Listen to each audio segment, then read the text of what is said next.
kuki abayisilamu bakebwa ntibakurikize itegeko ry'isabato? Kuki abadivantiste bo bari itegeko rya kane ry'isabato ariko ntibakebwe? Ibi bintu urabisubiza uti? kugira ngo bivuze umunsi wa gatandatu bashaka no kukwica, kavuga ibyo bakunda umunsi wa karindwi kugira ngo bishime. Wabahaye ile kiriya kiruhuko ni inyamaswa kibahaye, ni inyamaswa. Niyo nyamaswa irindiriye kubamira bunguri, iyo nyamaswa niyo yabahaye ikiruhuko, ntabwo bagihawe na Kristo. None se ibyo Kiliziya Gatolika yabigishaga ryari ijambo ry'Imana, bahawe idini. Abaganira babivuga neza, bafiriye idini, bivuze ngo bapfiriye idini. Abadive nibyo bagiye kuzira, bagiye gupfira idini, ahubwo bazazira Yesu. Umwuka barimo ni nawo mwuka uri mu bupapa. Noneho ugasanga aho bari umuntu aravuze ngo hari sararanze rababarara shakora Imana yanyu ravuze ngo barangira ngo kandi mvuge ngo amina, uravuga ngo amina ngo ndi Imana yanyu babwiye. Ibyo ni ishano. Icyo wita ukuri wigisha niki? Ubuvanganzo n'ubucurabwenge. Ibi bivugiye kugira ngo amadini yose amenye yuko ari ikibazo mu kuyobya abantu b'Imana. Amadini ubwayo bari abayarimo bakuru bayayobora nta kuntu bahinduka, kuko niyo abatunze ni business, no occupation. Ndagukunda sheriwe uzagwaho uzagwa bene nk'ibyo ngibyo, ngo nzakugwa hejuru nzagirane. Ikimenyetso bafite ni isabato, kandi uvuze ngo isabato n'ikimenyetso cyawe uburi antikristo. Gute? Ibigi babihuriyeho n'abasilamu, ko barya abasilamu bazi ngo Muhammad sallallahu alaihi wasallam ko bamwita ngo niwe muhanuzi wa nyuma. Ariko si Muhammad gusa, hari ikindi cyo tubizo gusoma, hari n'uwavuze ko Branham ari we muhanuzi wa nyuma. Nibwo buyobe bw'aba bantu. Ni ukuvuga ngo ikintu cyitwa umuhanuzi wabo fondateur mu by'ukuri asimbura Kristo. Rero nawe yari umugore, ntabwo byemeye yuko umugore yigisha cyangwa ngo ayobore itorero ry'Imana. Ikimenyetso cy'inyamaswa kuke ari icyumweru. Ubundi munsi wa mbere iminsi 7 niwo Yesu yazukiyeho. Intumwa n'abigishwa ba mbere niwo bajyaga bahuriraho kugira ngo bibuke umukiza. None uwurwanya cyangwa uwuhindanya akawuhinda isura na antikristo. Ntabwo icyumweru nubwo cyatukemera cyangwa umunsi wa mbere iminsi 7 ntabwo ari ikiruhuko kuri twe, ahubwo ni umunsi wo kwibuka. Kandi uwo munsi tugaterana. Iyo duteranye rero ntabwo uvuze ngo turaruhutse. Umunsi wa katwe tuvuga n'uwo ni umunsi wa mbere iminsi 7 se ari wo cyumweru, reka da. Ni umunsi w'isabato se ari wo karindwi abayuda, reka da. Ni umunsi Kristo, kuko inyuguti yicisha naho umukwesha ubugingo. Bari abantu bagiye gupfa, barigisha ibintu by'inyuguti ariko tufite ishano. Nukuvuga ngo bano bantu nukubashakisha uruhindo. Hari uwambajije ngo giye abantu batwarane kuri Kristo, mbabwiriza ubutumwa bwiza bw'ubwami bw'Imana, kuba kugira ngo bakure umutima ku by'isi, batekereza ibyo ubwami tuzijiramo. Ariko saba Dive bonyine banyumve neza. Ari n'abapantekote bo munsi wa karindwi, ari n'abatista bo munsi wa karindwi. Nuko abadive gusa bakunda ari bo kwiyamamaza ngo nibo bashaka kugaragara yuko ari bo bonyine bamategeko. Ariko hari n'abandi. Padiri arangiza gusenga, arangiza akavuga ati mbaragije umubyeyi wanyu Bikira Mariya, kandi ngo umubyeyi wanyu abasabire. Piri ibintu nishyano. Dusabire hawo. Twebwe Bibiliya itwereka yuko umwuka wera ari udusabira. Nta shyaka nk'iryo Mika umuhanuzi yari afite igihe yabwiraga Isirayeli igicumuro cyayo, akabwira na Yakobo icyaha cye. Rero abantu bameze nka Mika umuhanuzi mu gihe cye yabwiye Isirayeli mbere yuko Babiloni izikabatwara, igatwara abana ba Isirayeli Nebukadinezari agasenya Yerusalemu. Mika umuhanuzi na Yeremiya bahanuriye abo bantu ariko ntibumvise. Abahinduye benshi mu bihe bikomeye, babitse ubutunzi bwabo. Katwongere tubasuhuze inshuti abavandimwe mwese muri hirya no hino mu bihugu bitandukanye, aho mukurikirana ubutumwa bwiza butambuka kuri AYALONI TV, ishakiro ry'ubutumwa bwiza ubwami bw'Imana. Turabifuriza amahoro y'Imana n'umugisha w'Imana no guhirwa mu byo mukora byose. Rero tunejejwe cyane uyu mwanya no kongera kugaruka kandi imbere yanyu mu kiganiro cyacu kimenyerewe na Ptr Musisi, kandi turishima cyane iyo mwandika komenti, abamwe babishima, abandi babigaya, abandi bagaragaza confusion bafite. Ibyo byose ni bidufasha kugira ngo tumenye mu buryo dukomeza gusesengura, abantu barusheho kumenya ukuri gushingiye kuyobokamana ry'ukuri aryo jambo ry'Imana. Kuko iyobokamana ry'abantu benshi bararivangavanze ibintu byinshi, ariko twebwe icyo dushaka nuko abantu bamenye iyobokamana ry'ukuri rishingiye ku ijambo ry'Imana. Impamvu twinjira mu kwiga ibintu byinshi, ibihe by'iminsi duhagazemo, tukaba twakura no ku madini, kuko isomye Bibiliya cyane ukayicaramo ubona ko amadini ni kimwe mu gikoresho cya Satani, cyangwa se namwe mu gikoresho cya Satani ari kuyobya abantu benshi ku isi. Tugiye no mu mateka y'isi tubona ko hagiye abaho itotezwa ryinshi kubizera Kristo Yesu kandi rikomotse mu bantu b'abayoboke b'amadini. Rero twebwe dushaka idini ry'ukuri nkuko Bibiliya yavuze ko ari ugufasha imfubyi n'abapfakazi no kwirinda kutanduzwa n'iby'isi nkuko Yakobo yabivuze mu gice cya mbere umurongo wa 14 kugeza 23. Muzabasome bazababwira idini ry'ukuri ryari ryo. Ntabwo twe dushingiye rero ku mazina y'amadini, ahubwo dushingiye ku idini ryari ryo ry'ukuri. Bibiliya ivuga gufasha imfubyi n'abapfakazi mu mibereho yabo no kwirinda kutanduzwa n'iby'isi. Niyo mpamvu turi kwiga ngo turebe iby'isi uburyo byanduza abantu. Ese iby'isi byanduza abantu koko? Niba birivuze ko dukwiriye kwirinda kutanduzwa n'iby'isi, nuko iby'isi byanduza abantu. Niyo mpamvu rero paseri ari kudufasha twiga ibi bintu, dusesengura imikorere ya Satani, uburyo ari gukorana n'ubwami bwo mw'isi, ubutegetsi bwo mw'isi, kugira ngo dukanguke twe kwanduzwa n'iby'isi. N'abandi babirimo batarakizwa bakiriye umwami w'amahoro ari we Yesu, bahinduke rwose babashe kuba muri iyi si no kumenya uburyo bakoresha iby'isi bitabanduza.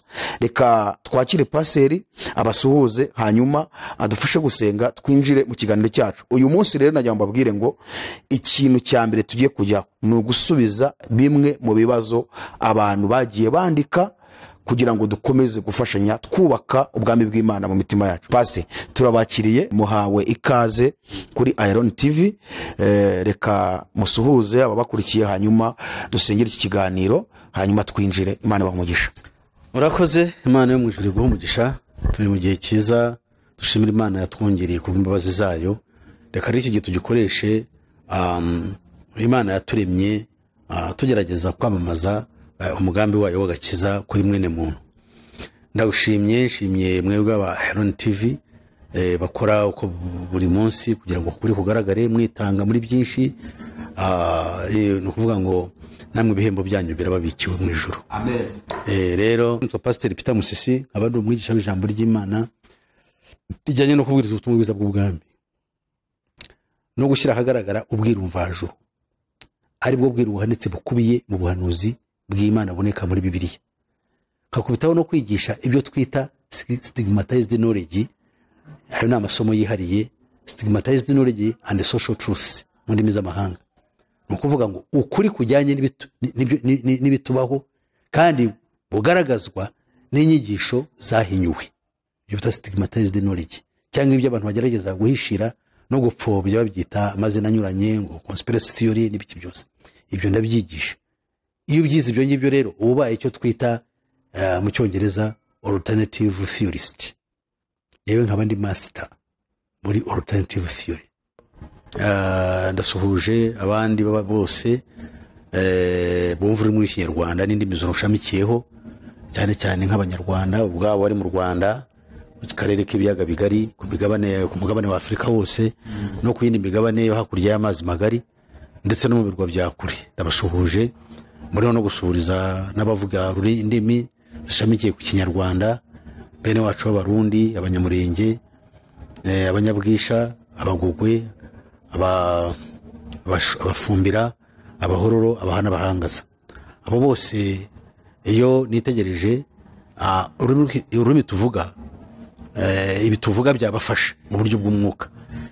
Rero Imana ibaha umugisha kandi bagiriye neza. Hari n'abandi bantu bitwa bahavu, numvise mu Kinyarwanda cyane, ba hano za Karehe muri Kongo n'abandi nk'abo ngabo. Imana reba umugisha cyane, ndabakunda kandi nibishoboka haraho ibi tuvuga bizagira no muzine n'ibizinyuranye kandi nabwo bazabimenya.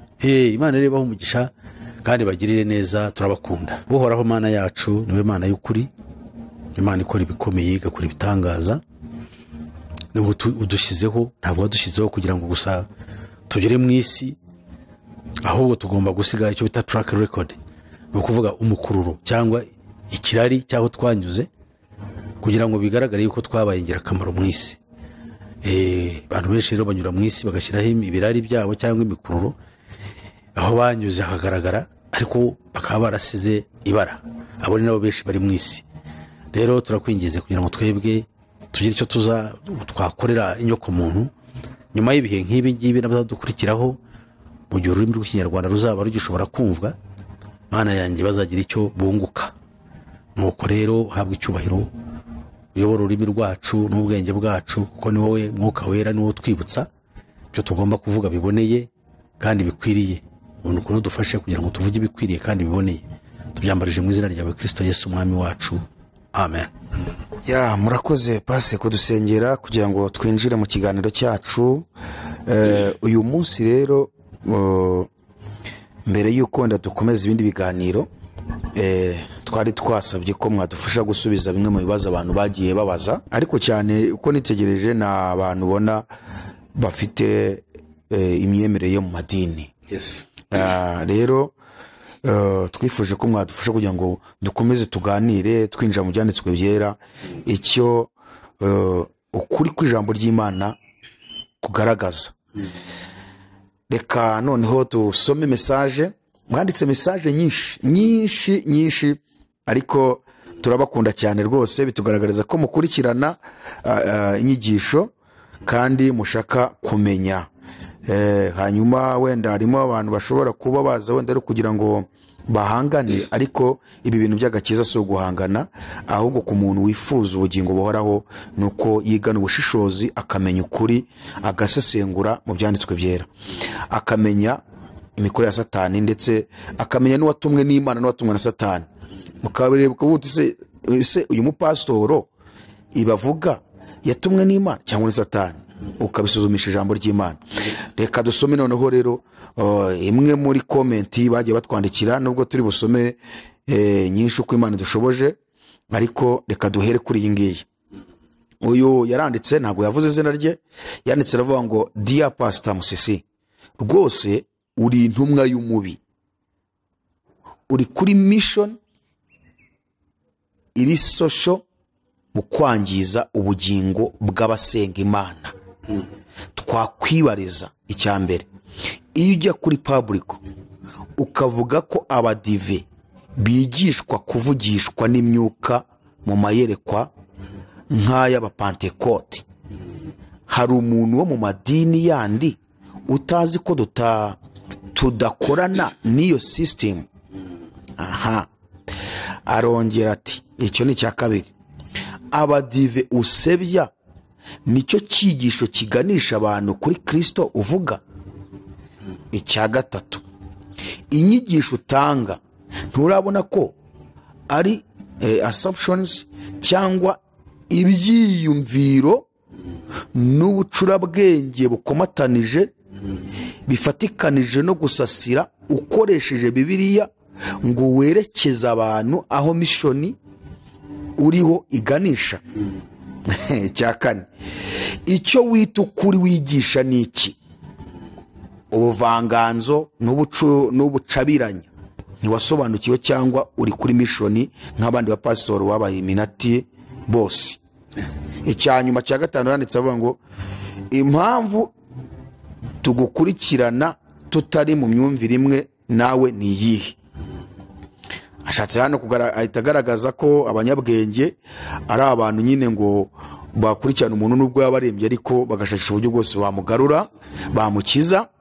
Ahita avuga ngo gukizwa kwawe biratureba, keretse ushimye kuba umwana wo kurimbuka burundu. Papa, uzegere abusebya ubaganirize. Artiste nk'umuhanga ugiye kubungura, uzamenya ko bafite umwuka w'Imana cyangwa ntawo. Be blessed. Uyu muntu pasi duhere ku cyambere yavuze, urasubiza iki? Kuko yabo cyambere yaravuze ngo Musisi rwose uri intumwa y'umubi, uri kuri mission iri special mu kwangiza ubugingo bw'abasanga Imana. Twakwibariza icyambere, iyo ujya kuri public ukavuga ko abadive bigishwa kuvugishwa n'imyuka mu mayerekwa nk'ay'abapantekote, hari umuntu wo mu madini yandi utazi ko dutandukana n'iyo system? Arakoze uyu nguyu, ndamushimiye cyane. Nayo ikimenyetso kigaragaza yuko inzitizi zo kuzagera mu ijuru ubundi zituruka mu madini. Niyo mpamvu tubishimangira, kandi nabo ubwabo barabizi impamvu batari kumwe. Se ni iyihe? Kuki se batemeranya? Kuki se badasengera hamwe? Kuki se batagira doctrine imwe ngo tuyikurikire? Bakagira doctrine zinyuranye cyangwa inyigisho zinyuranye cyangwa imyizerere inyuranye, ariko bakaza guhuzwa na leta kuko niba hetse, noneho bakagira ubwo bumwe buri hejuru ngo mu gufasha leta ngo mu kuzana amahoro. Ibyo ngibyo ukabyibaza nabyo bikakuyobera, kandi hasi bakagundira abantu kugira ngo buri muntu agire agatsiko ke. Ibyo rero bikaba ari ikibazo. Usibye ko mu itangira ry'aya madini hari impamvu zifatika, zimwe zari zishingiye kuri satani, izindi zari zishingiye ku mbaraga zo kuzana ubugorozi koko. Ubwo ndavuga muri mhereye mu cyamagana mu kinyejana cya 16. Ariko uyu muntu ku giti cye Kamanze Musabe yarumviranye. Imyuka navuze ndashaka kukigora kugira ngo wenda ntaza kukibagirwa akabifata nabi. Ni ukuvuga ngo abadivantiste bayoborwa n'umwe mu cyo mita imyuka y'ubuyobe. Ni umwuka bise umwuka w'ubuhanuzi. Icyo nicyo ngira ngo yacyumvise nabi nakivugaga. Umwuka w'ubuhanuzi waje kuri Madame White cyangwa Elena White, ari umukobwa w'imyaka 17. Uwo mwuka wamugezeho kumara imyaka 70. Yapfuye afite imyaka 87. Kuri iyo myaka 87, 70 kuri yo yagize amayerekwa agera ku bihumbi 4. Yashoboye amayerekwa agera ku bihumbi 2. Yandika ibitabo bigera kuri 40. Ibyo bitabo abadive barabifite. N'uwo ngo arazabisoma kandi nabyo basoma. Nabyo kwizera ko gushingiyeho kuko bisimbura Bibiliya. Ndaza kuvuga impamvu. Bisimbura Bibiliya kuko ibyo byahamije nibyo baha agaciro, kandi rimwe na rimwe bikazana impaka muri bo ubwabo. Urugero, hari aho bimwe mu byanditswe bakurikiza ku isabato, bakurikiza icyanditswe kivuga ngo, kiboneka mu Kuva igice cya 34, kivuga ngo ku isabato iwawe ntihazagaragara umuriro. Bivuze ngo ntibagomba guteka ibyo kurya ku isabato, bagomba kurya ibyo kurya byaraye. Noneho abandi bakavuga ngo mwari kwire na White yaravuze ngo umwuka ngo roho nzima mu mubiri muzima, ntabwo twari ibyo kurya byaraye, tugomba kubiteka twari ibyo kurya byiza kugira ngo tutihumanya. Izo mpaka rero ziri hagati yabo. Noneho bakavuga ngo twumvire Elena White se cyangwa twumvire ibyo Musa yavuze. Ese byaturutse ku Mana aho ni hehe? Noneho bakarangiza batanze igisubizo ngo Elena White yaravuze ngo we ni umucyo muto. Icyo azavuga nihaboneka ibibiri nigaragaza yuko itatumvikana nacyo, bazafata icyo Bibiliya ivuga kuko biriya ni wo mucyo munini. Aho rero ukibaza utese Bibiliya yazana confusion. Uwo mwuka n'umwe se wigisha ibyo bintu byombi? Ni ukuvuga ngo uwo mugore yakoze ibintu bikomeye. Muri ibitabo 40 yanditse, yagerageje kwaniriza Bibiliya, kwaniriza Bibiliya cyangwa kuha umurongo ibyanditswe bya Bibiliya. Murova ari umugore. Icyo kintu ntabwo cyumvikana. Ntabwo yagarukiye kuko ngo arahanura kuko bamwita ngo umuhanuzi, ahubwo yabaye n'umwigisha kuko yinjiye muri Bibiliya arayiforomata. Bibiliya ubwayo ayitera hejuru, ayiha umurongo, atangirira ku bami, ku bahanuzi, birabyita mbese ku isezerano rya kera, abo bita abakurambere n'abahanuzi. Yinjira mu isezerano rishya, uwo bita ngo wifuzwe ibihe byose, ubwo agiye kuri Yesu Kristo. Noneho yinjira mu byitwa intambara ikomeye. Intambara ikomeye nicyo yise mbese yinjira mu buhanuzi. Ibyo rero ubwabyo iyo ukurikiranye, kuko jewe ibyo ndabikurikira nkabireba, nkabisoma, nkasanga koko ni umwuka, ariko uwo mwuka wari ugamije gusenya ubukristo, cyane cyane ubugorozi. Niyo mpamvu witwa ni umwuka w'ubuhanuzi, kandi bakavuga ngo ni umwuka wa Kristo, kandi ugahakanya Kristo. Kuko iyo turebye imyigishirize ya Elena White itandukanye n'intumwa, icyo zigishije n'ibyo Yesu Kristo yigishije nta hantu bihuriye. Kuko we yashimangiye ku gakiza, avuga Yesu Kristo nk'umukiza, ariko wakwinjiramo imbere mu myigishirize ugasanga ahubwo arigisha amategeko nk'agakiza. Kandi ubumeze atyo aba ari umwanzi wa Kristo, kuko Kristo ntabwo yari ayoboye uko amategeko ahari. Ndetse intumwa ze zisobanura ko amategeko ari ayera, turi abakamere. Byumvikane ko amategeko ntashobora kudukiza.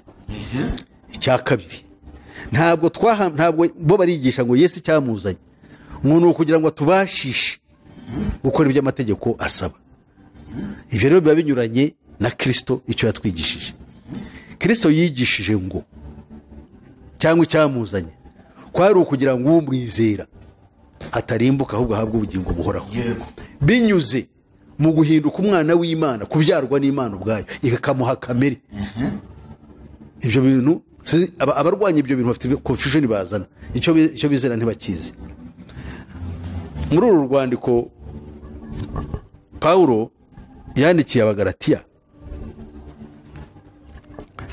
igice cya 3 umurongo wa 19 haravuga ngo none se amategeko yazanywe n'iki?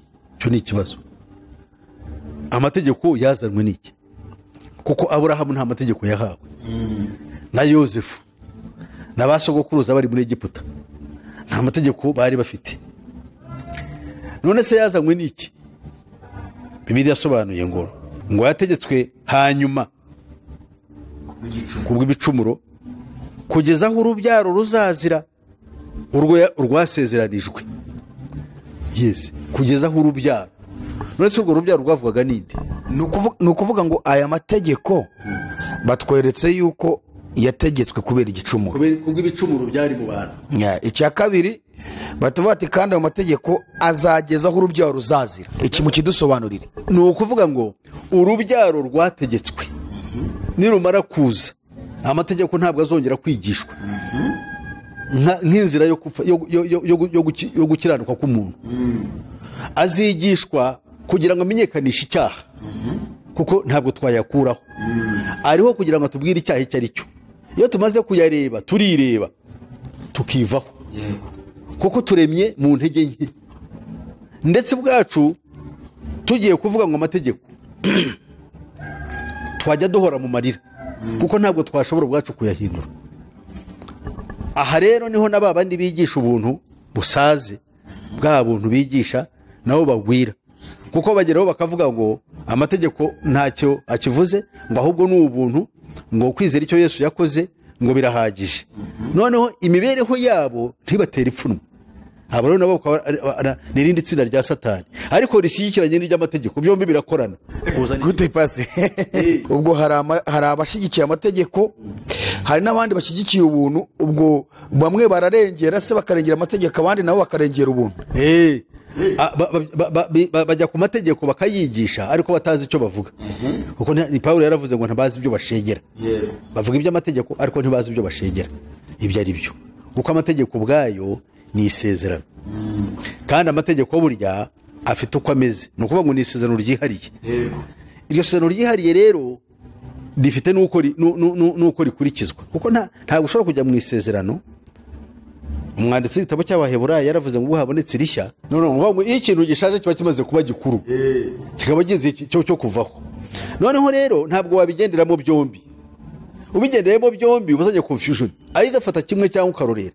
Ariko icyo nzo bagenda mu isezerano rya kera, ariko bakihisha Satani akabaha kugira ngo bihishe inyuma y'ijambo Kristo, bavugiye Kristo, bagaragare nk'abakristo ariko ntawe bahuriye nawe, kuko icy'ingenzi cya Kristo ntibakivuga. Icy'ingenzi cya Kristo se ni iki? None ubwo abo ngabo urimo kuvuga ni abayoboke b'idini ya Adventiste. Kristo, impamvu tuvuga Kristo ni isezerano rikomeye cyane ryo kuba urubyaro rw'Imana. Kuba urubyaro rw'Imana nuko biritweretse igihe urubyaro ruzazira. Ese urwo rubyaro rwaraje ari rwari rwaza? Urwo rubyaro ni indi. Urwo rubyaro ni rwo Aburahamu yasezeranyijwe yuko amahanga yose yo mu isi azaherwa umugisha muri we Aburahamu. Kandi urwo rubyaro si amategeko. Urwo rubyaro nta nubwo ari Abayuda cyangwa Abisirayeli. Oya, urwo rubyaro ni Kristo. Ni wasezeranyijwe yuko ari uzahesha abantu umugisha. Nese umugisha ni uwuhe? Umugisha ni ubugingo buhoraho. Mu buhe buryo se?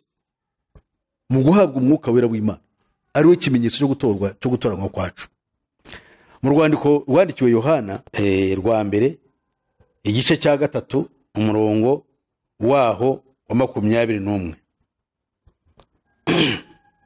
aravuga ngo kugera ku murongo wa 24 ngo bakundwa, imitima yacu nitaducira urubanza turatinyuka imbere y'Imana, kandi icyo dusaba cyose tugihabwa nayo, kuko twitondera amategeko yayo tugakora ibishimwa imbere yayo.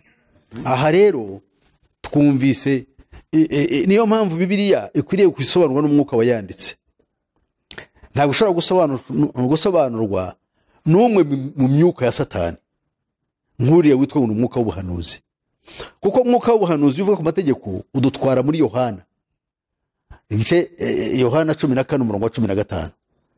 Noneho bakatangira iyo bageze kuri muri Yohana 14:15 ntabwo basobanura amategeko yariyo, basubira kuri yandi yaraharatuwe ku mabuye. Kandi nanone Paulo nk'uyobowe n'umwuka wera yagaragaje yuko amategeko yaharatuwe ku mabuye atari yo gakiza kacu, kereka yanditswe mu mitima yacu. Ayanditswe mu mitima yacu rero ntabwo ari yandi yaharatuwe ku mabuye yaje akimukira mu mitima yacu. Ko bigenze bityo abafarisayo baranayambaraga, bari bafite no kunshunda z'imyenda yabo, yabaga baranafite no mu mitwe yabo, ntabwo yabakijije. Niyo mpamvu babajije Yesu, umwe muri bo w'umuhanga, ati mwigisha tubwire itegeko rirusha yandi gukomera ni irihe? Yamazaga icyo kuko bashaka kugira ngo amategeko barebe yuko yazi. Bibyumvikane ko bari bayafite mu mitima. Ese niba bari bafite imitima yabo batagomye no kugenda wenda bayasoma, bari bayafite mu bwenge bwabo no mu kumenya kuko atabakijije. Abadive baravuga yaje kugira ngo ya mategeko yimuke aveho yanditse ngo ze mu mitima yacu yandi 10. Kandi uvuze amategeko 10 ntabwo ubuzanye isezerano rya kera uko riri, kandi nanone ntabwo ukuriye kurigenderamo ko ntabwo urizi.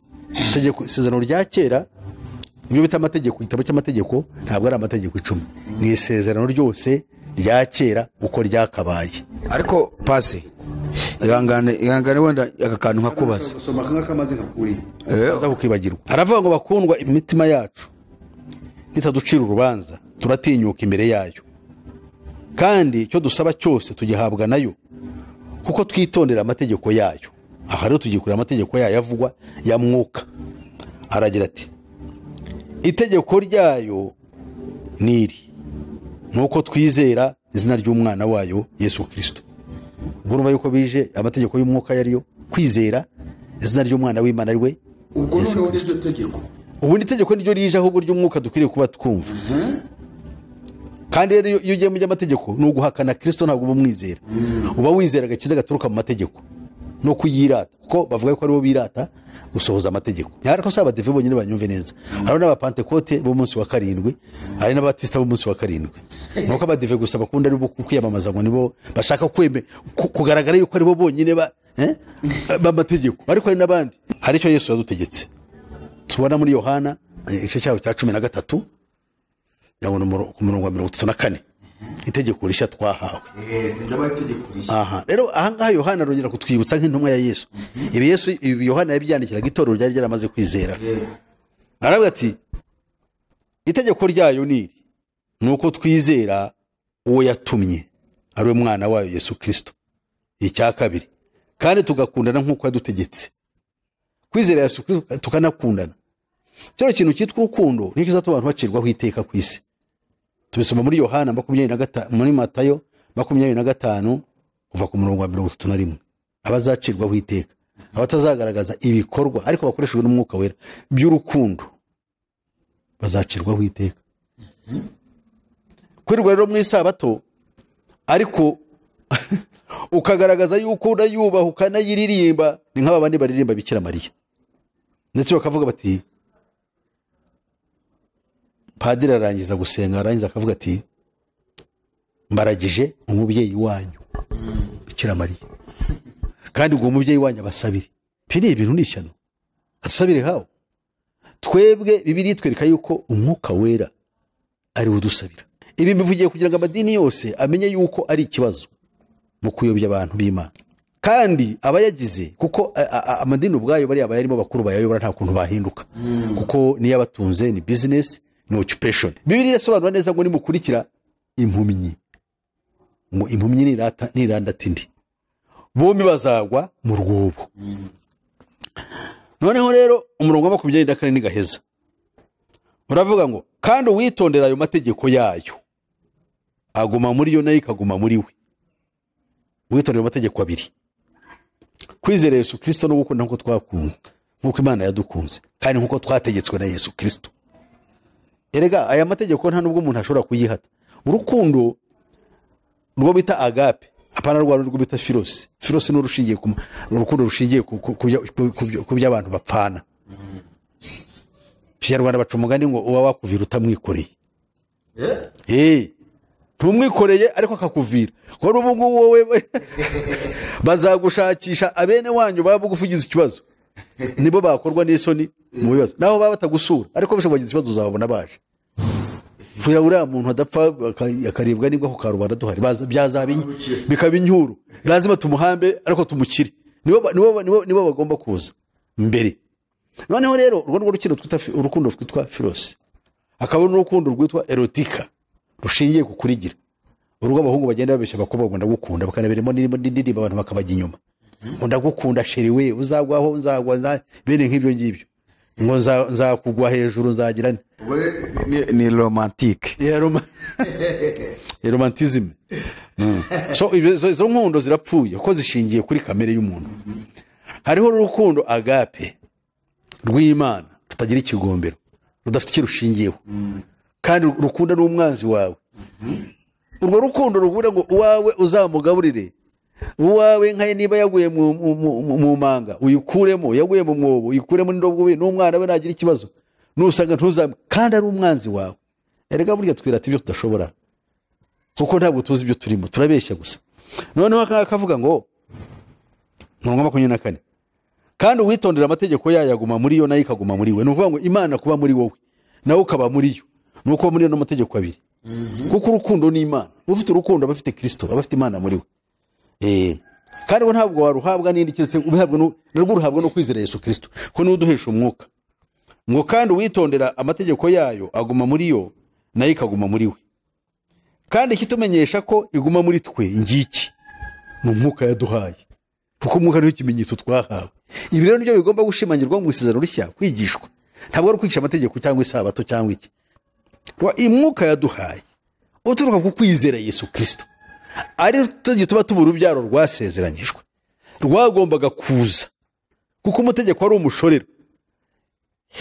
Cyangwa isezerano ryose ryakira ari umushorero. Akatugeza hahandi. Yesu yaraje. Niwe waduhaye ubushobozi bwo kuba abana b'Imana. Pasi hari akantu nakubaza. Ni ibibazo bibiri. Kuri aba bantu nyine bakurikira amategeko kandi ahantu mudusomeye ku muntu wumva yaba yumvise byinshi. Urumva baratubwiye ngo kuko itegeko yadutegetse ari iri ni ukwizera uwo yatumye. Kandi batubwiye ngo ni itegeko rishya. Itegeko rishya yadutegetse ni ukwizera uwo yatumye. Bene data bakurikira amategeko bakunda kuvuga ko ari amategeko 10 ngo atandukanye n'andi mategeko urumva ya 313 ariko ngo 10 ngo yaharatuwe ku mabuye. Ariko ayandi ngo na amategeko y'imihango Imana haye Mose yandika mu bitabo abishyira iruhande rw'isanduku. Ngo ariko ari yaraharatuwe ku mabuye ku bisito by'amabuye ngo yashyizwe mu isanduku imbere. Icyo kintu kidusobanura gatoya aho bihuriye n'ibyo bintu bahora berekana ngari yango niko kuri kuzuye unashingiye kuri aho hantu maze kudusomera. Ikindi cya kabiri ni iki ngiki Yesu bamubajije nk'umwami ari nawe watanze amategeko yose abisere bagendagaho. Uriya muntu watubwiye ngo yaramubajije ngo itegeko riruta yandi gukomera niri. Nge narisomeye mbona Yesu yavuze amategeko abiri. Irya mbere yaravuze ngo ukundishe Uwiteka Imana yawe umutima wawe wose n'ubwenge bwawe bwose n'ubugingo bwawe bwose n'imbaraga zawe zose. Aramubwira ngo irya kabiri ukunde mugenzi wawe nkuko wikunda. Aravuga ngo andi mategeko yose ngo yurira kuri ayo ngayo. None bivuzwe n'umwami w'ijuru n'isi waremye byose watanze ari amategeko yose. Ni gute umuntu agaruka akaza kwerekana ko ari yayo musizano rya kera udakusha itegeko rya 4 ry'isabato uzarimbuka uri mu buyobe kandi umwami wayatanze yaravuze ngo ndi yose. Mariko 12:30 12:30 fine haravuga ngo nuko rero ukundisha Uwiteka Imana yawe umutima wawe wose n'ubugingo bwawe bwose n'ubwenge bwawe bwose n'imbaraga zawe zose. Irya kabiri ngiri ukunde mugenzi wawe nkuko wikunda. nta rindi tegeko rirushaho gukomera. ako kantu pasi nakubwa kurishakaga nta rindi tegeko rirushayo gukomera. None ndagira ngo dusobanurire. Bazakubwira rero ngo ukarega bariya nababayemo. Bazakubwira ngo rero iyo ukunze Imana. Kuko burya amategeko 10 bashyiraho imigabane 2. Hari irya mbere, irya kabiri, irya gatatu, irya kane. Ngo yo ngareba Imana n'abantu. Irya gatatu n'irya gatandatu n'irya kugera ku rya 10. Icyo ngiryo ngo yo ngayo narebana relations, interpersonal relations, imibanire y'abantu. Ariko ibyo babigamije gupromotinga cya kindi, guteza imbere cya kindi cyabo. Yesu yavuze gukundisha Uwiteka Imana yawe. Iyo tugiye ku kintu urukundo rero, urukundo ubundi ni iki? Urukundo ni impano y'Umwuka Wera. Ntabwo ushobora rero guhabwa iyo mpano y'urukundo utarizeye Yesu Kristo. Niwe uduha Umwuka Wera. Kandi Umwuka Wera ntushobora kuhabwa ukidefana cyangwa ukiri mu isezerano rya kera. Kuko isezerano rya kera rifite ibimenyetso byaryo, rifite n'uburyo rikora. Ubundi isezerano rya kera rimwe imigabane 2 kandi rikagira n'amasezerano 2 n'ibimenyetso 2. Ejo ni irya kera ry'amategeko. Tusanga biraza no gufasha gusubiza n'abandi benshi. Iyo turebye mu Itangiriro 17 umurongo wa 11 gatuka umurongo wa 9, ngo Imana yongera kubwira Aburahamu iti nawe uzakomeza isezerano ryanjye, wowe n'urubyaro rwawe ruzakurikiraho kugeza ibihe byanyu byose. Urumva iri sezerano rihawe Aburahamu, rihawe n'urubyaro rwe ruzakurikiraho. Kandi uru rubyaro wibuke yuko Aburahamu yabyaye abana benshi, ntabwo yabyaye umwana umwe. Muri abo bana yabyaye b'abahungu bagera ku bana 8. Umwana ufite isezerano ni Isaka wenyine. Yes. Isaka abyara Yakobo. Aha rero hari abakurikiza iri sezerano rya mbere ariko batari mu rubyaro rwa Yakobo. Tuvuge nka bene Esawu, nka bene Ishimayeli. Iri sezerano tugiye kubona bararikurikiza, ariko irya kabiri tugiye kubona ntibarikurikiza ko ntiryabahawe. Reka turirebe. Anga aravuga ati wowe n'urubyaro rwawe ruzakurikiraho kugeza ibihe byabo byose. Iri ni ryo sezerano ryanjye muzakomeza, riri hagati yanjye namwe n'urubyaro rwawe ruzakurikiraho. Umugabo wese muri mwe azakebwa. Umurongo wa 11, muzakebwa umunwa w'ibyo mwambariye, kizabe ikimenyetso cy'isezerano ryanjye namwe. Umuhungu wese muri mwe uzaba amaze iminsi 8 avutse azakebwa, bigeze ibihe by'ingoma zanyu zose. Uzaba avukiye mu rugo rwawe cyangwa utari uwo mu rubyaro rwawe, waguzwe n'ifeza n'abanyamahanga, uvukira mu rugo rwawe n'uwaguzwe igiciro, bakwiriye gukebwa. Kandi isezerano ryanjye rizaba ku mubiri yanyu, ribe isezerano rihoraho. Kandi umugabo utakebwe umunwa w'icyo yambariye azakurwa mu bwoko bwe, ngo azaba yishe isezerano ryanjye. Uwo ni Uwiteka. So Aburahamu rero iri sezerano yari rikomeje. Niyo mpamvu abayisilamu bene Ishimayeli bakebwa. Icyitonderwa, Muhamedi ntiyakebwe. Cyo nabyo ni ikibazo. Kwera iki? Cyo twazakivuga ntiyakebwe.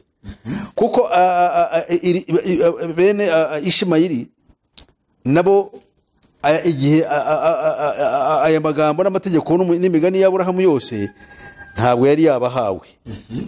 Bene Aburahamu usibye urubyaro rwa Yakobo nabo babimenye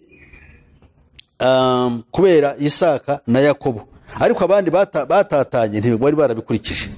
Abayisilamu cyangwa abarabu baje kubikeba, baje gufata umuhango wo gukebwa nyuma yo kuza kwa Muhamedi n'Ubuyisilamu. Hanyuma rero ahangaha tubonye isezerano. Iri sezerano rya Aburahamu n'urubyaro ruzamukurikiraho, ruzava muri we. Ariko afite urubyaro rundi yasezeranyijwe. Twumve neza dusobanukirwe. Hari urubyaro Aburahamu ruzamwitirwa ku isi yose yasezeranyijwe. Urunguru turusanga muri Aburahamu, turubona urwamubwiwe mu Itangira igice cya 12 umurongo wa 2, ngo nzaguhindura ubwoko bukomeye, nzaguha umugisha, nzogeza izina ryawe uzaba umugisha, kandi nzaha umugisha abakwifuriza umugisha, kandi uzakuvuma nzamuvuma, kandi muri wowe nimwe imiryango yose yo mu isi izaherwa umugisha. Aha rero nabyo tugomba tukabisobanura tukavuga umugisha Aburahamu yasezeranyijwe natwe tuzahabwa nk'abanyamahanga b'indimi zose ni uwuhe? Ni isabato? Ese ni ugukebwa? Ahangaha niho abantu batamenya neza ibintu aho biri. Isezerano rya kera rero cyangwa amategeko y'isezerano rya kera, isezerano rya kera turyita amategeko. Reka turebe mu Kuva, turebe irindi sezerano ryavutse, turebe nabo ryahawe. Kuva 31 murongo wa 12 haravuga amagambo nibwira yuko abo bene wacu n'abandi bose bakomeza bagendera mu sezerano rya kera ryo bashyira imbere, cyangwa n'abari yobeyemo, kuko Bibiliya ni nk'ishyamba abantu benshi bajyamo bakayoba. Turabafite benshi bayobye baraho. Udafite uri kuyoboramo iri shyamba riragoye. 12 Uwiteka abwira Mose ati, kandi ubwira Abisirayeli uti, ntimukabure kuziririza amasabato yanjye, kuko ariyo kimenyetso hagati yanjye namwe mu bihe byanyu byose, kugira ngo mumenye yuko ndi Uwiteka ubeza. Nuko mujye muziririza isabato, kuko ari iyera kuri mwe, uyiziruye ntakabure kwicwa. Umuntu wese uzagira umurimo akora kuri yo azakurwe mu bwoko bwe. Mu minsi 6 aba ariyo mirimo ikorerwamo, ariko uwa 7 ni isabato yo kuruhuka yerejwe Uwiteka. Uzagira umurimo akora ku munsi w'isabato ntakabure kwicwa. Nuko Abisirayeli baziririza isabato, kandi bajye bayitondera mu bihe byabo byose, ibe isezerano ridakuka. Tubonye hari bene Aburahamu bamukomokaho, no tubonye na bene Yakobo bamukomokaho, ari bo Abisirayeli. Abisirayeli bahawe iryabo sezerano rirabareba nk'Abisirayeli bakomoka mu miryango 12, nkuko no gukebwa kureba bakomoka mu rukiryi rwa Aburahamu bose. Ahangaha rero turimo tumaze kubibona, kandi Bibiliya yavuze ngo mu bihe byanyu byose. Ibihe byabo se ni ibihe? Ni ibihe by'isezerano rya kera. Aho kantu nakumvise, ibihe byabo byose byagombaga kurangira ryari se? Byagombaga kurangirana urubyaro rwasezeranyijwe ruje, rwa rundi watubwiye ari rwo Yesu. Kandi urwo rubyaro nirwo Imana ifitemo intérêt, nirwo Imana ishaka, nirwo Imana ifitemo interest cyangwa inyungu. Urwo rubyaro rwasezeranyijwe rwaraje, rumaze kuza se hakurikiyeho iki? Reka umwanditsi w'igitabo cyo gutegeka kwa 2 asobanura neza ibyerekeye ibi bintu. Niringiye ko abazumva ikiganiro kizabafasha, kuko Bibiliya tuyisoma natwe tuyumva kandi tukitondera ibirimo. Ntabwo dushaka kugira ngo turimbuke nkuko bamwe babitekereza.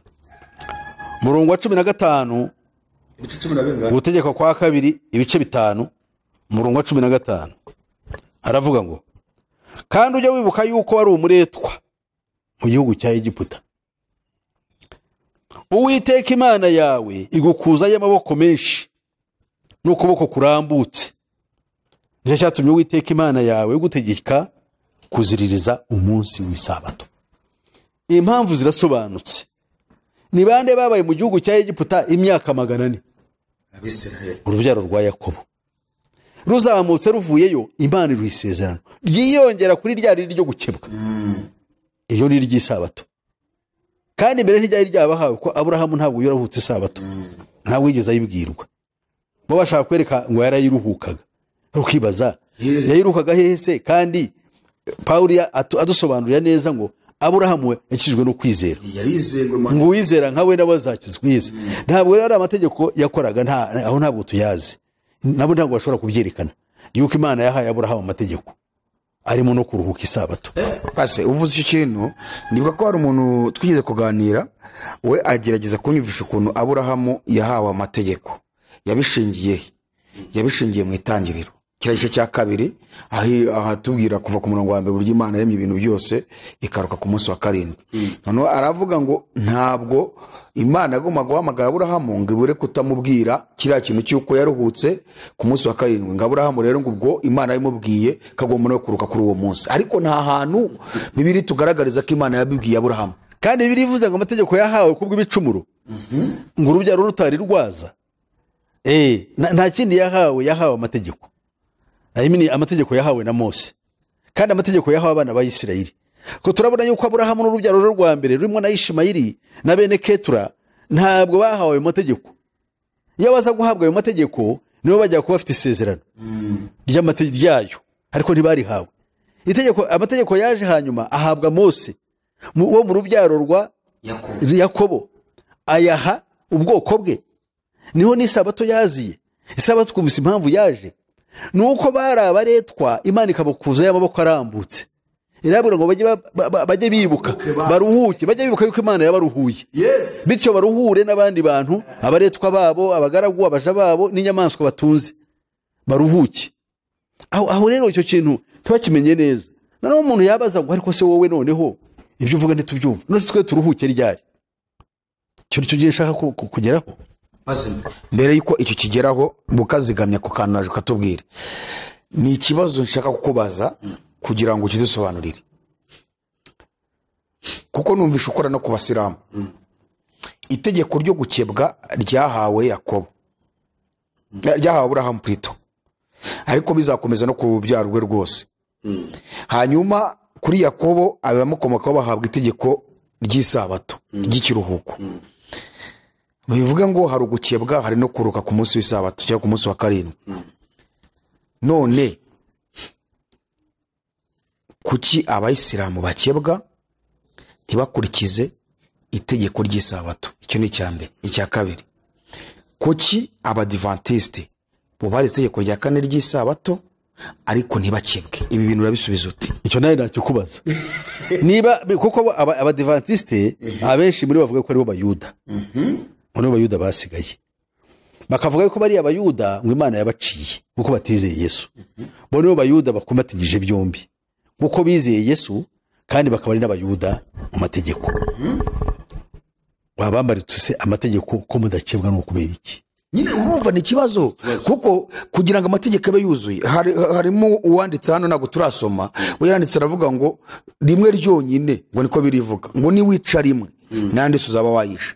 None niba ikimenyetso cyo kubahiriza amategeko Abisirayeli bahawe ari ugukebwa, none Abadiventiste bakaba bavuga ngo ni Abayuda basigaye, barizera ariko bakanakurikiza amategeko.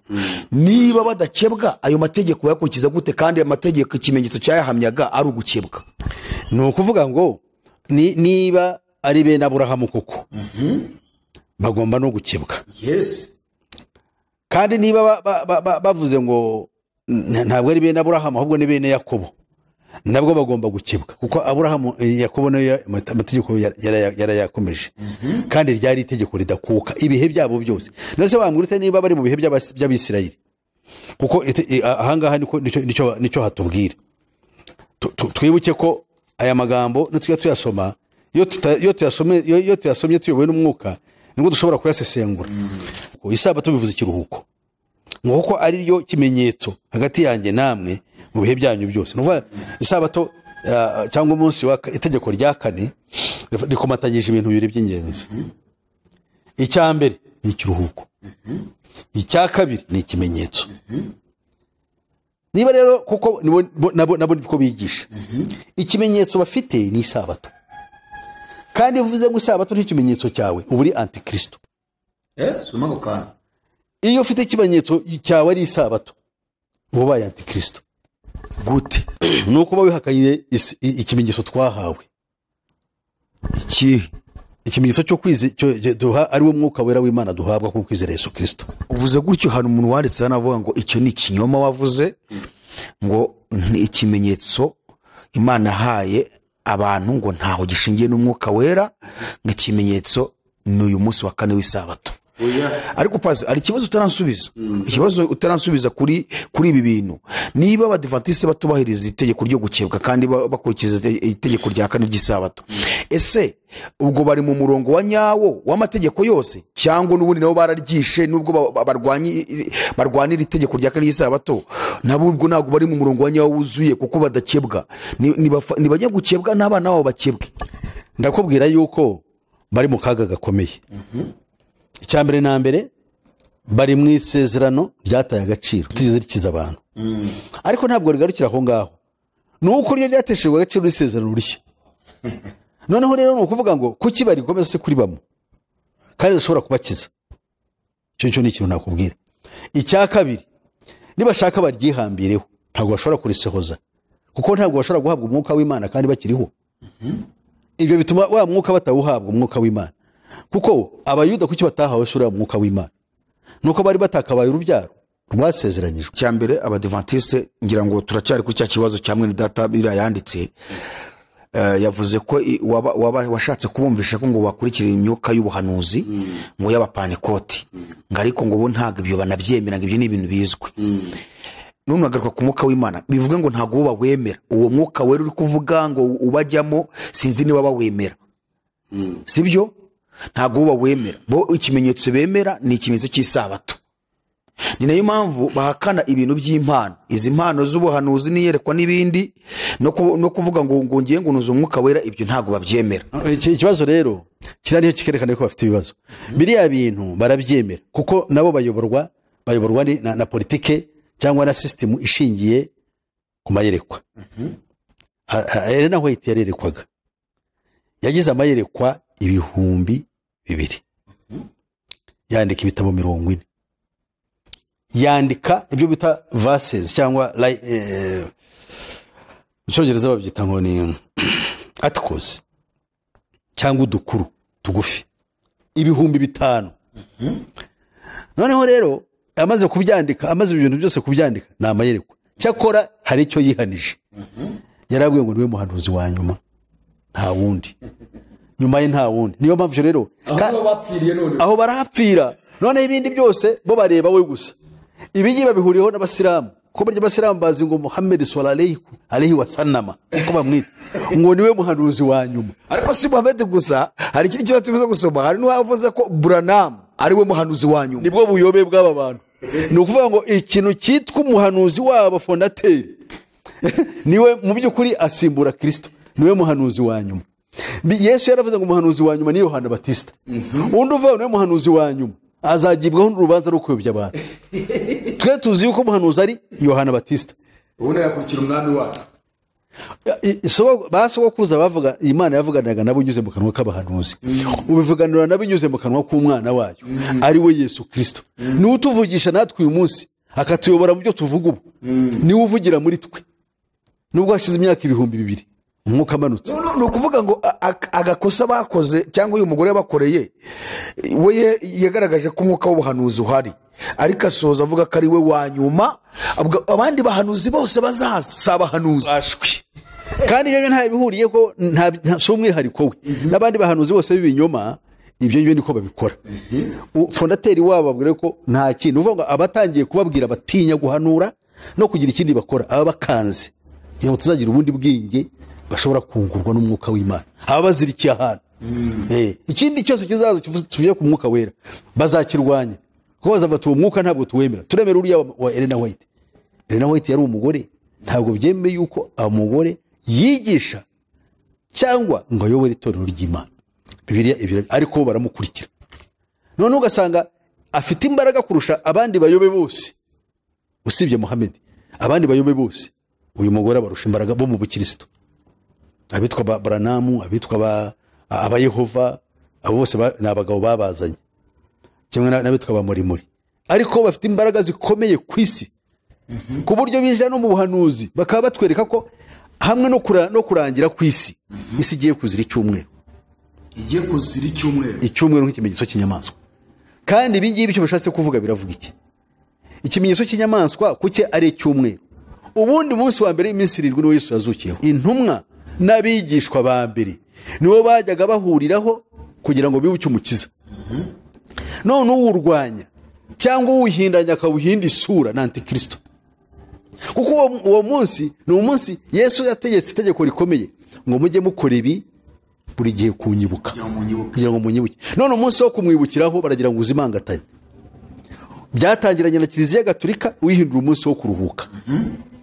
Kuko umwami w'abami Constantino mu mwaka wa 321 mu kwezi kwa gatatu k'uwo mwaka 321 nyuma ya Kristo yashyize itegeko ridakuka, kuko yari amaze guhinduka umukirisitu.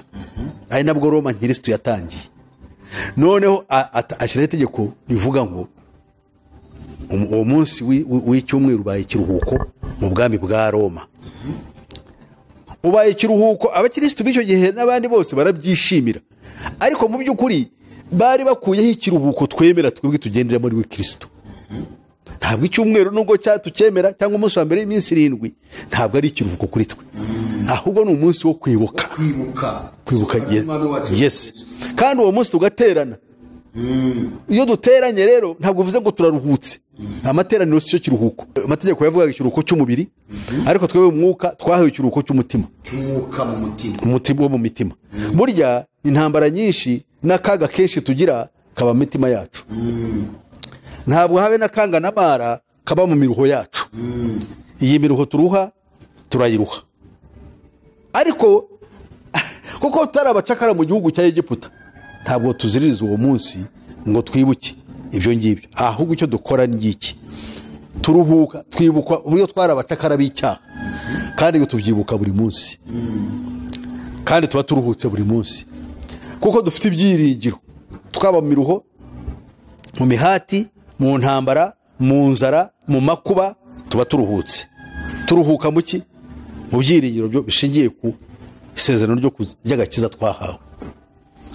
Niyo mpamvu Yesu yavuze ati nimuze mwese abarushye n'abaremerewe, muze mwese abarushye n'abaremerewe, nanjye nzabaha iki? Mwese abarushye n'abaremerewe nimuze munsange ndabaruhura. Mwemere kuba abagaragu banjye munyigireho, kuko ndi umugwaneza kandi noroheje mu mutima, namwe muzabona uburuhukiro bwo mu mitima yanyu. Ubu nibwo buruhukiro Yesu yasezeranyije, ubwo mu mitima yacu, kugira ngo tubeho tuziririza, tubeho tutaziririza iminsi no kwitondera muboneko y'amezi, ahubwo tube dufite ikiruhuko cy'umunezero n'umudendezo dufite bya Yesu Kristo. Kugira ngo mvire iruhande, iyo turebye runo rwandiko rwandikiwe Abaheburayo, umwanditsi wanditse urwandiko rw'Abaheburayo yakoze ikintu gikomeye cyane, kuko aba yandikiraga bari Abayuda bari barahindukiye Kristo. Uyu muntu n'izina rye ntirizwe, bamwe bamutangwa ni Paulo ngo niki. Nge nta mwenye nita kuvuga jewe ikintu ntareba. Jewe icyonzi ni urwandiko rwandikiwe Abaheburayo, kandi rwanditswe n'umuntu Imana yatoranyije, yaba Paulo yabundi byo ntabwo bindeba. Noneho rero nkavuga ngo kuko inzandiko za Paulo zose zanditseho Paulo, kuba niba ari warwanditse akanga gushiraho izina rye nabyo hari icyo umuntu yabyigaho, ariko nta mpamvu yagomba kwisha ko yarazwe. Katurebe rero ahangaha turabona amagambo avuga ngo urwandiko rwandikiwe Abaheburayo igice cya 4 umurongo wa 1 ngo nuko rero ubwo isezerano ryo kwinjira mu ruhukiro bwaryo ririho, dutinye kugira ngo ahari hatagira uwo muri mwe wasa nkaho atarishyikira, kuko natwe twabwiye ubutumwa bwiza nk'aba bandi. Nyamara ijambo bumvise ntiryabagiriye umumaro, kuko abaryumvise bataryakiranye umutima wizera. Nuko twebwe ubwo twizeye twinjira muri ubwo buruhukiro, ubwo yavuze iti narahiranye umujinya wanjye ntibazinjira mu buruhukiro bwanjye. Aribwo Imana yaruhutse irangije imirimo yayo imaze kurema isi. Kuko hariho aho yavuze iby'umunsi wa 7 iti Imana yaruhutse imirimo yayo yose ku munsi wa 7, kandi nanone ngo ntibazinjira mu buruhukiro bwanjye. Nuko rero ubwo bisigariye bamwe kubwinjiramo, ba bandi ba kera bumvise ubutumwa bwiza bakaba barabujijwe kwinjiramo no kutumvira, Imana yongera gutoranya umunsi ari wo wuyu, umunsi ivugira mu kanwa ka Dawidi. Nubwo hashize igihe kirekire cyane, ya magambo yamaze kuvugwa haruguru ngo uyu munsi nimwumva ijwi ryayo ntimwinangire imitima. Ni ukuvuga ngo ijwi rya Kristo Yesu rihamagariye abantu kwizera Yesu Kristo ari ryo bumvise uyu munsi, ntabwo bakwiriye kunangira imitima yabo. Kuko iyo winangiye umutima wanyu ntiwizere Yesu Kristo, cyo gihe uba wigumiye, kuko ntabwo wumviye. Ni wumvira rero, iyo umunsi wumviye ukakira Yesu mu bugingo bwawe, uba winjiye mu kiruhuko. Cya kiruhuko Imana yaruhutse imaze kurema ijuru n'isi, ukinjiramo iyo umatangiye kwizera. Noneho ukaba utangiye urugendo rwo kuzakirizwamo burundu, urangije urugendo rwawe rwo mu isi, ukazaruhukana n'Imana buziraherezo. Iyo ukiri ku isabato rero, cya kiruhuko cy'Imana ntabwo uzakigeramo. Wakigeramo utese? Kandi Imana yaravuze ngo yashyizeho undi munsi wa karindwi ivugira mu kanwa ka Dawidi, kandi Dawidi yabivuze isabato ihari inaziririzwa mu Bisirayeli. Ariko Imana iravuga ngo abo ngabo ntibaruhutse kuko batumviye, ntabwo bizeye Imana. Imana yongera gutoranya rero ibyo munsi wa karindwi. Umunsi wa karindwi tuvuga ni uwuhe? Ni umunsi wa mbere y'iminsi 7 se ariwo cyumweru? Reka da. Ni umunsi w'isabato se ariwo karindwi w'Abayuda? Reka da. Ni umunsi Kristo umwakiriyeho, nibwo wijeye mu kiruhuko. Niyo tegeko rya kane, aha niho ryinjirira. Itegeko rya kane ryahawe Abisirayeli, kuko ibibutsa yuko bari abaretwa, akuwe mu buretwa mu gihugu bwa Farawo. Twebwe twibuka Kristo iyo tumwijiyemo tuba turuhutse bw'icyaha. Ntabwo tuba tukiri abagaragu b'ibyaha, atari uko turetse ibyaha ku bwacu, ku bwa kamere nshya duhawe y'Imana yanga ibibi byose. Ubwo rero turi itegeko rya kane rirakomeye cyane kuba Kristo bukuri, ariko kandi rirapfuye kubagikurikiza amategeko yaratuwe ku mabuye. Ako kasobanurire agakantu kuki bavuga ngo ari 10 yaratuwe ku mabuye, ngo niyo nyayo, ngo ngayimihango niyo yakuweho, niko bavuga. Ntabwo babizi, kuko abakorinto, urwa kabiri rw'abakorinto rusobanura neza icyo kintu cyubajije. Muri uru rwandiko Paulo yasobanuye neza abanyamugisha twebwe atuvugaho muri aya magambo. Reba abakorinto ba 2:3. Haravuga mbese noneho dutangiye kwiyogeza cyangwa dukwiriye inzandiko zo kutwogeza mwandikiwe, cyangwa zanditswe namwe nk'uko abandi bamwe bajya bazishaka? Nimwe rwandiko rwacu twanditswe mu mitima yanyu, urwo abantu bose bamenya bakarusoma. Ahanga urumva icyo bishatse kuvuga? Abantu bahawe umwuka w'Imana nibo bafite urwandiko umuntu areba akarusoma. Ntabwo tubasomera kureba ngo ni isabato. Oya. Ahanga rero, kuko iyo ruza kuba isabato ariyo abantu bareba, abantu baheraho basoma, wenda amategeko aba yarabafashije.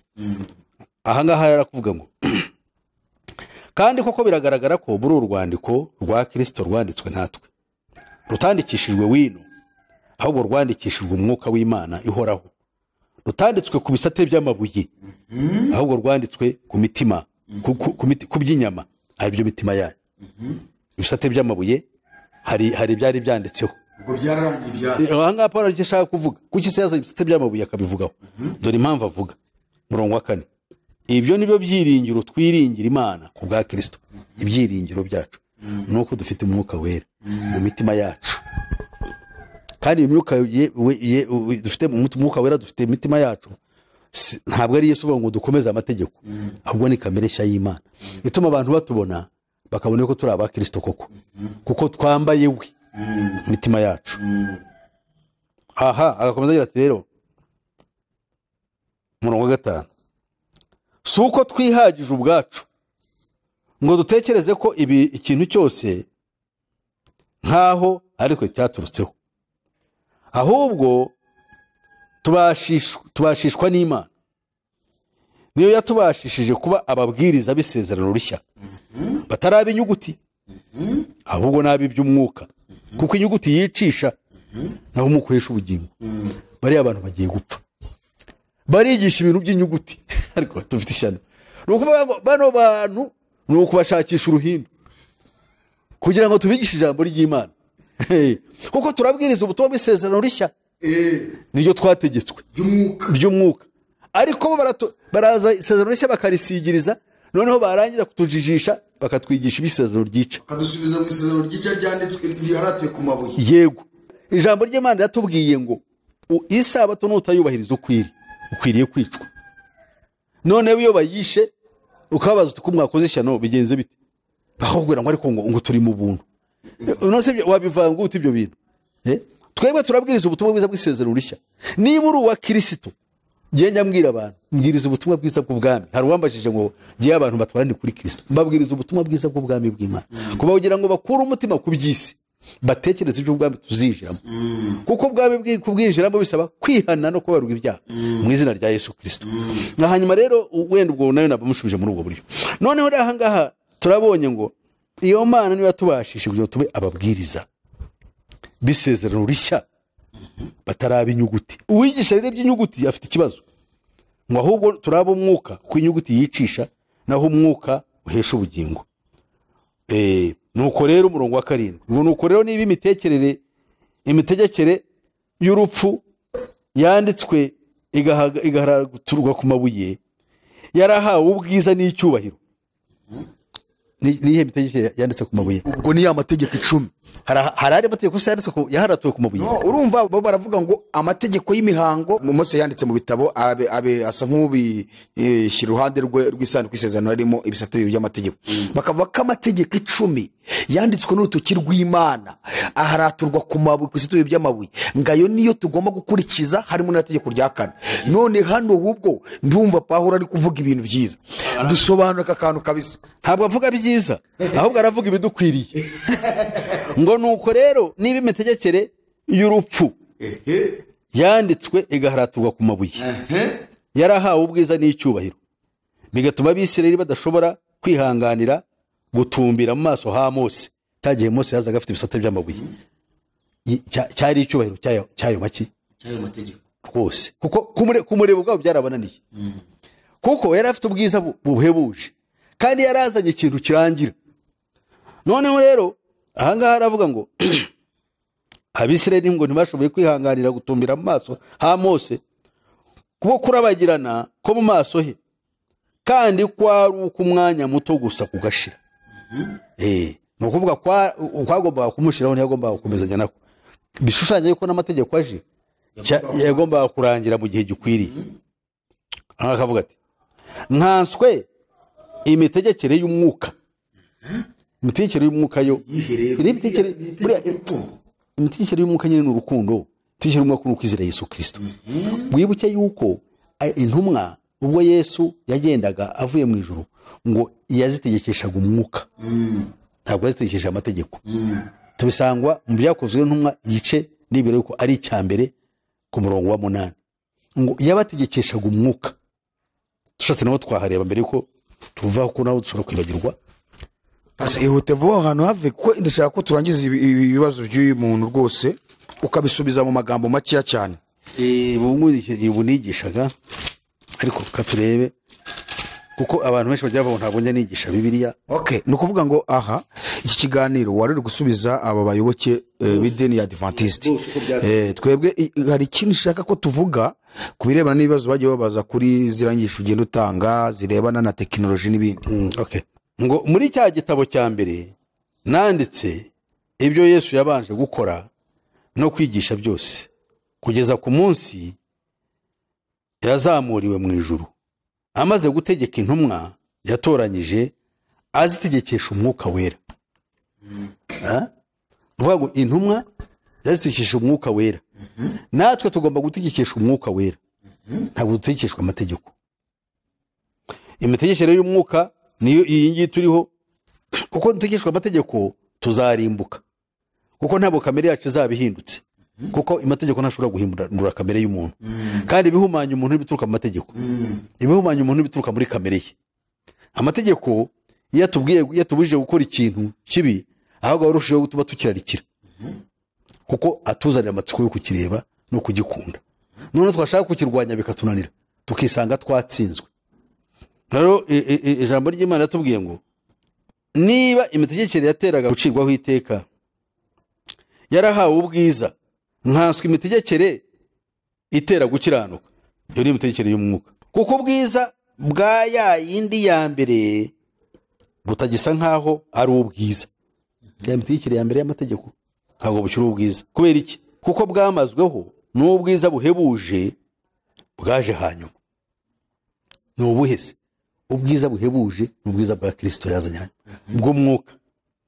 Nuko rero niba ubwiza bw'imitegekere ya mbere bwarahindutse ubusa kuba ubwiza bw'iya kabiri, none higumaho nizarushaho kugira ubwiza.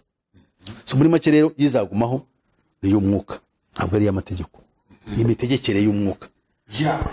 Pase murakoze cyane. Ngira ngo iki kintu ku muntu ushaka kumenya ukuri aba yumvise ko dusomye Bibiliya cyane, dore nabyo barimo gusaba ngo mujye mugaragaza ibintu muri Bibiliya, kandi mu by'ukuri tuba turi gusoma ububyirengagiza n'ubundi ababeshya Bibiliya ntanayemera. Ariko mu gusoza twari turi kuri uyu muntu ari watumye twinjira ko twabonye ko ari umudivantiste, cyangwa wenda ashobora kuba atari nawe wenda ariko afite iyo myemerere yabo.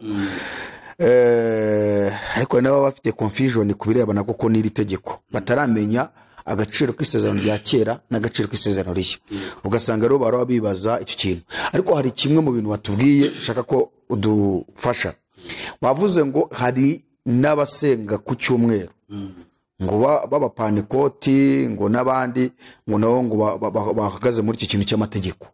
Gute? Abo nabo barahari nubwo atari benshi. Hari abapantekote b'umunsi wa karindwi, Seventh Pentecosts barahari. Hari n'ababatista b'umunsi wa karindwi. Gute rero? Abo ngabo ni confusion iza bageraho bakavuga bati twarega bino bintu bifite imbaraga z'abadayimoni. Bageraho bakavuga ati twaratsinzwe, katuba abapantekote ariko twubahirize n'isabato, tuba twujuje byombi. None ugasanga nabo barayobye. Kuko urabona hari icyo nashaka gusubiza wenda abantu bashobora kwibaza. Abadivantiste baravuga ngo icyumweru ni umunsi w'inyamaswa, kubera ko ni ikimenyetso cy'inyamaswa. Bavuga kwinshi kubera ko ari umunsi w'izuba, kubera ko ari ikimenyetso cyashyizweho na papa, kandi papa ntabwo ari wabishyizeho, nk'ubwo wabishyizeho wari we ni Tito ni Constantino. Noneho kuko burya ikiruhuko gitangwa na leta, ntabwo gitangwa burya n'abantu.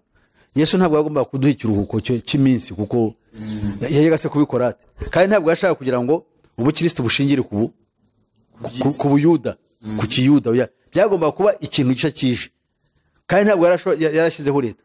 Abayuda kuko bari bafite leta ntabwo bashoboye kubahiriza isabato bakiri mu bucakara bwa Egiputa, babihawe uko bamaze guhabwa igihugu. Icyumweru nacyo ntabwo kigize gishyirwaho n'intumwa, kuko ntabwo zari zifite mu nshingano zazo. Niyo zishaka kubikora ntizo zabishoboye, kuko ni ibintu bikorwa na leta bakoraga, ahubwo bihishe barahigwaga. Rero abahawe isabato iyi ngiyo kwa gatandatu cyangwa umunsi wa karindwi, kugira ngo bivuze umunsi wa gatandatu bashaka no kukwica, kavuga ibyo bakunda umunsi wa karindwi, kugira ngo bishime. Uwabahaye rero kiriya kiruhuko ni inyamaswa yakibahaye, ni inyamaswa. Nuko iyo nyamaswa irindiriye kubamira bunguri. Iyo nyamaswa niyo yabahaye ikiruhuko, ntabwo bagihawe na Kristo. Kristo yaduhaye ikiruhuko kindi, ariko babanze kucyumva. Noneho icyo nshaka kuvuga, iki kiruhuko nanone ya nyamaswa yatumye icyumweru umunsi wa mbere y'iminsi 7 yanjye kanguvuge niho ari we cyumweru uhinduka ikiruhuko.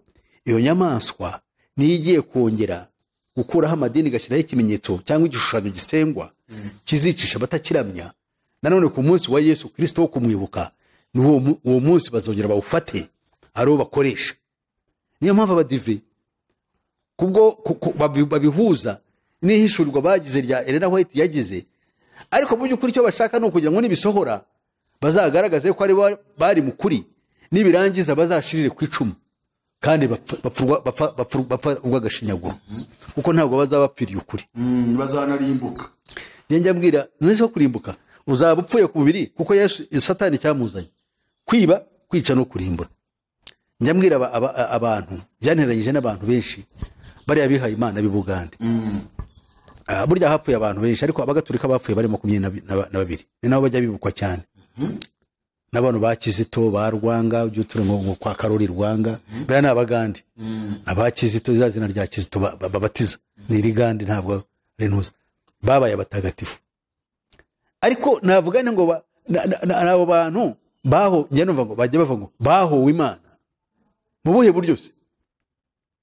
None se ibyo Kiliziya Gatolika yabigishaga ryari ijambo ry'Imana. Bahawe idini. Abaganira babivuga neza, bafiriye idini, bavuze ngo bapfiriye idini, ibyo bazize ni idini, ntabwo ari agakiza. Abadive nibyo bagiye kuzira, bagiye gupfira idini, ahubwo bazazira Yesu. Ibi bintu nabibabwira ahubwo bajya banshaka ngo abangabo ngo barantuka. Nyarashe uzicare tuganire, ni ukuvuga ngo ndabahamya ikintu kiri imitima yabo, niyo mpamvu barakara bagatukana, kuko barashinjwa. Ni ukuvuga ngo ririya dini bagiye kurizira kubera iki se? Erega umwuka n'umwe aho ukoresha amayeri.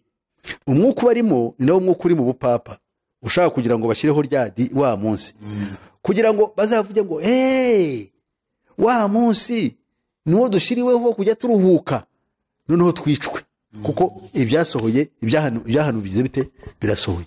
Harasohora se ukuri kwa Kristo cyangwa harasohora ibinyoma?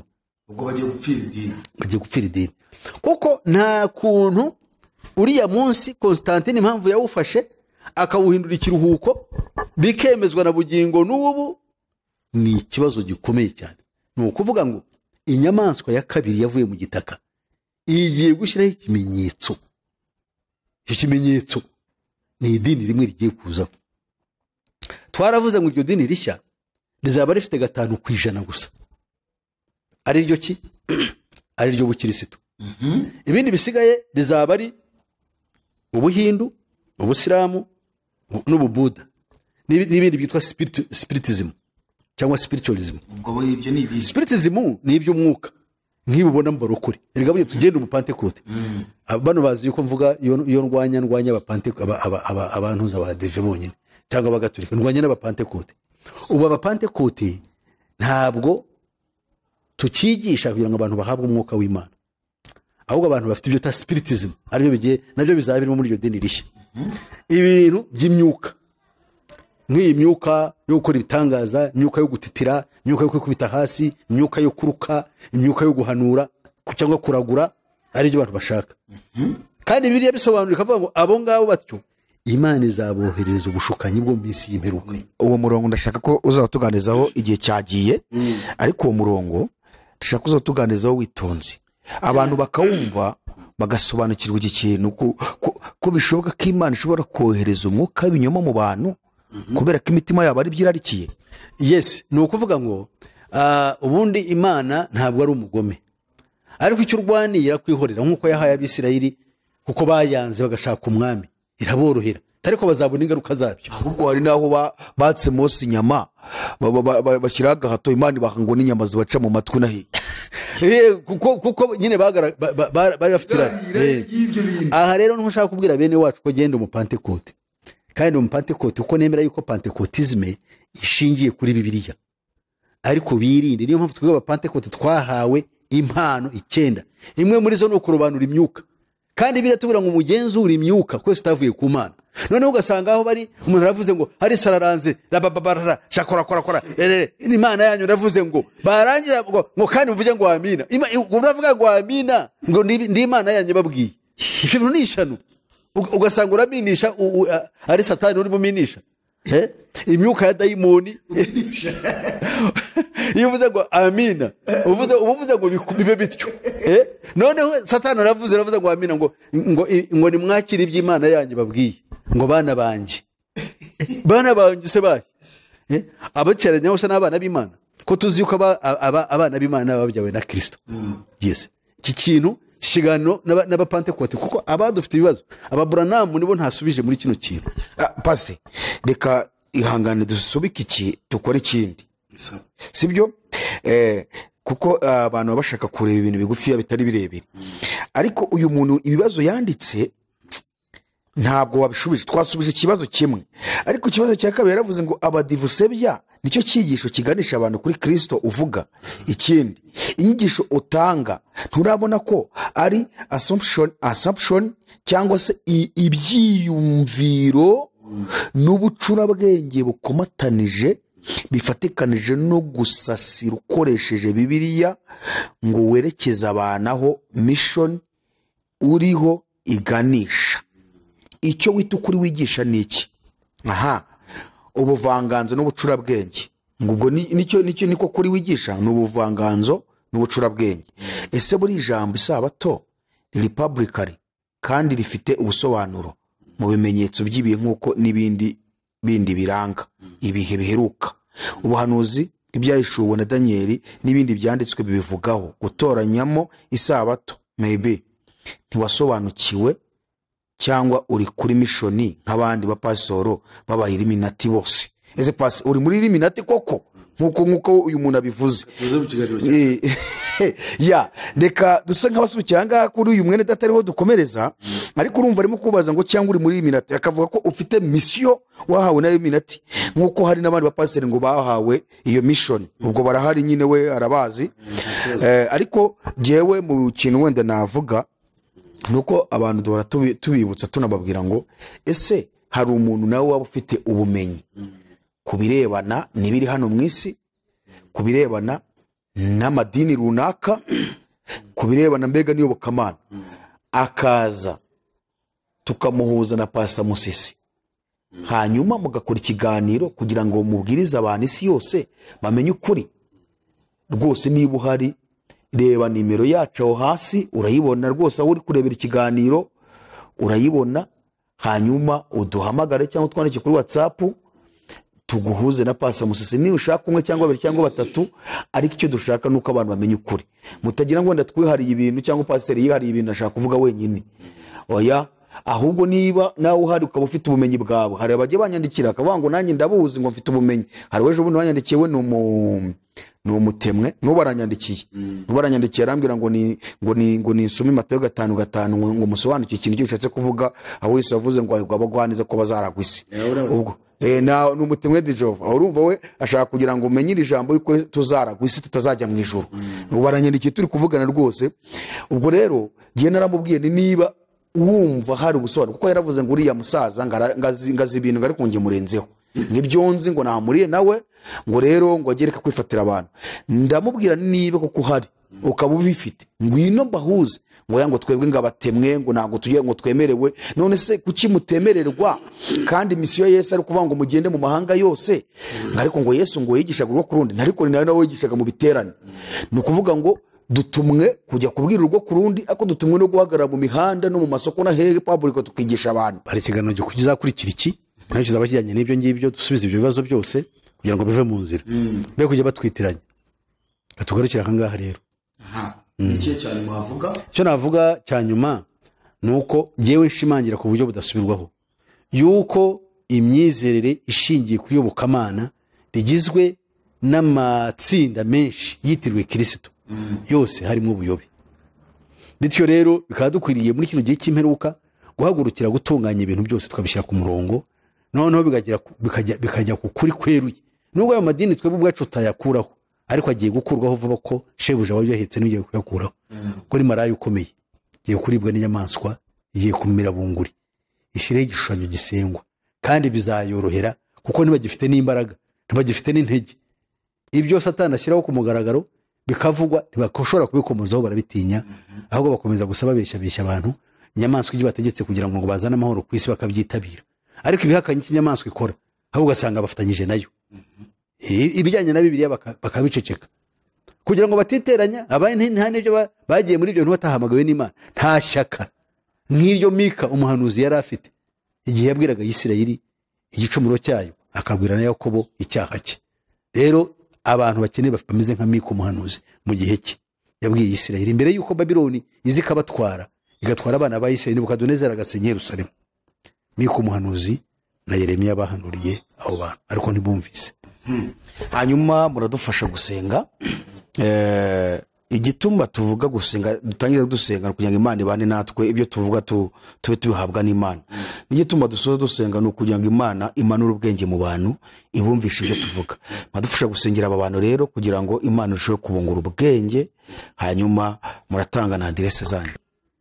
Nkaba rero ngiye kubasengera, mbwira ngo niba mushaka kugira ngo munkurikire, wandika inomero yanjye ya telefone 0788 50 56 76.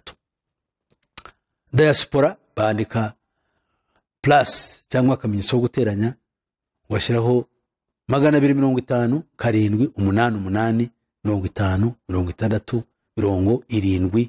60 76. Icya kabiri, hari urubuga ngira rwitwa Ptr MUSISI Official. Urwo rubuga nzagenda ashyiraho inyigisho zo kwigisha. Rwo ntabwo urubuga rw'ibibazo, ntabwo ari urubuga nk'urunguru. Izi ni imbuga zinazo zikora umurimo ukomeye wo kunkoresha za interview, nkavuga ibintu byinshi nk'uko umwuka aba yabishatse. Ariko hariyaho nkora icyo bita systematic teaching. Ngisha ubu ngubu hari ikiganiro cyitwa ubuyobe mpuzamadini. Abandi abafite amadini bazakurikiza izo nyigisho. Ubu turimo twavuye iruhande twigisha ubuyobe bw'Abisirayeli n'Abayuda muri rusange, uburyo bayobye Kristo kandi we yari yarasezeranyijwe. Turi hafi kuzirangiza tukinjira mu buyobe gaturika, hanyuma tukinjira no mu bindi Satani yakoresheje kuza kwinjira mu bukristo, cyane cyane ubwo yazaga aziye mu ishusho cyangwa mu gitwikizo cy'ubuyisilamu. Ibyo rero tuzabyigishaho, hanyuma ubwo bizakurikira kwigisha kuri gaturika uburyo yavuye ku rufatiro. Hanyuma twinjire no mu bugorozi, turebe ubugorozi bw'amadini Luteri n'icyo bwazize, hamwe n'amayerekwa. Amadini yaje ashingiye ku mayerekwa, tuzayavuga uburyo yaje kurwanya ubugorozi, akarwanya na Pentecote yaje cyangwa yagiye kugaragara mu kinyejana, mwitangira cy'ikijana cya 20. Ubwo rero ndabararitse mwiyandikishe kuri urwo rubuga, ibintu byose muzajya mubihasanga. Kugira ngo urujyeho wandika PR. cyangwa PR. Ptr MUSISI Official. PR bivuze pastor, ni initials za pastor. So Imana rero baho umugisha mugubwe neza, kadusenge. Uhoraho Mana yacu turagushimye, turagukunda, niwe watuhamagaye kugira ngo tuvuge ukuri nk'uko wagutuhaye, kandi twiringiye ko ukuri ntabwo ari ukumwe, ni ukwa bose, ariko nyir'ukuri n'umwe, ni Kristo Yesu. Turakwingize Mwami nk'uko tubigusabye, kandi twese duhe umugisha, tubyambarije mu izina ryawe Yesu Kristo umwami wacu, amina. Nshuti mwarimo kuri iki kiganiro, hanyuma tubararikiye gukurikirana ikindi ubutaha. Amahoro y'Imana akomeze kubana na mwese, amen. ubuzima bw'isi